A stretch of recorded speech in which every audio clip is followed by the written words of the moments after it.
G, gods, G, God. Après le matériel, le spirituel. Le chemin de l'initié passe par cesser de se masturber intellectuellement sur les concepts de Dieu.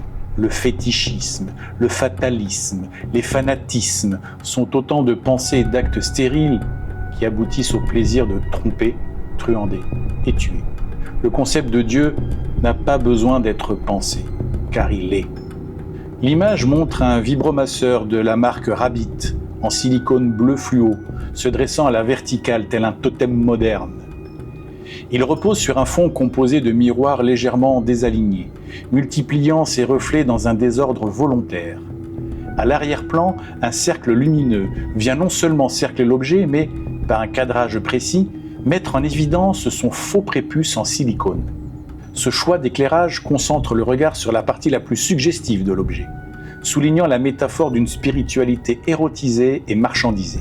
Après avoir purifié le matériel dans H, l'initié doit s'attaquer au second grand attachement, le spirituel corrompu. Ici, le divin n'est pas rejeté, mais il est présenté dans sa version déformée, réduite à un objet de plaisir personnel, un totem que l'on caresse, plutôt qu'un mystère que l'on contemple. Le vibromasseur n'est pas là pour provoquer gratuitement, mais pour symboliser la manière dont certaines croyances deviennent des accessoires fétiches, déconnectés de toute profondeur. Traditionnellement, le miroir est un symbole d'introspection, mais dans cette image, les miroirs sont désalignés, tordant les reflets. Résultat, l'objet central est démultiplié, mais jamais reflété fidèlement. La spiritualité, elle aussi, lorsqu'elle passe par des filtres biaisés, dogmes, interprétations arbitraires, marketing religieux, perd sa forme d'origine et se réduit à une illusion fragmentée. Le cercle lumineux, évocation classique du halo sacré, est ici détourné.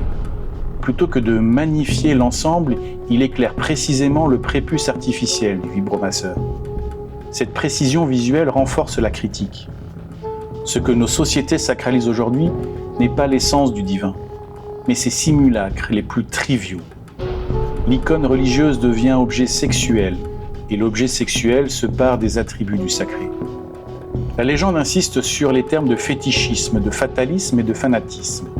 Ces trois mots résument la dérive. Le fétichisme, c'est adorer l'objet au lieu de ce qu'il représente. Le fatalisme, c'est accepter passivement une image imposée du divin. Le fanatisme, c'est imposer sa vision déformée aux autres. Le vibromasseur totem devient alors la métaphore de ces trois pièges. Séduisant, rassurant, mais stérile. Le texte conclut que Dieu n'a pas besoin d'être pensé. Cette formule renvoie aux traditions mystiques où le divin se vit plutôt qu'il ne se conceptualise. Penser Dieu, c'est déjà le réduire.